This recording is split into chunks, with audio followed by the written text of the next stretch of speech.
King of pop എന്നറിയപ്പെടുന്ന Michael ജാക്സനെ കുറിച്ചുള്ള നിങ്ങളെ അതിശയിപ്പിക്കുന്ന 3 ഫാക്ട്സ് പരിചയപ്പെടാം. അതിൽ അവസാനത്തേത് കേട്ടാൽ നിങ്ങൾ തീർച്ചയായും അത്ഭുതപ്പെടും. നമ്പർ 3.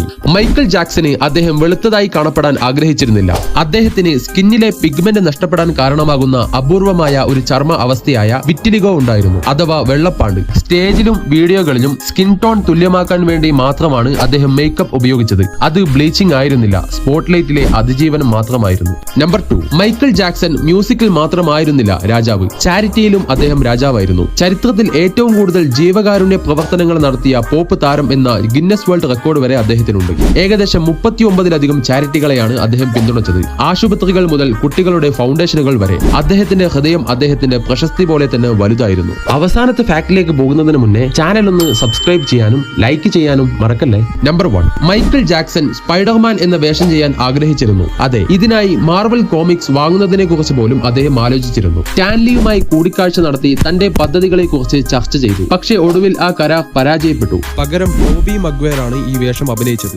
അന്ന് ആ കരാർ പരാജയമല്ലായിരുന്നെങ്കിൽ സ്പൈഡർമാനായി ഈ പോപ്പ് രാജാവിനെ കാണാമായിരുന്നു. നിങ്ങൾ ഒരു മൈക്കിൾ ജാക്സൺ ആരാധകനാണോ? കമന്റ് ചെയ്യൂ.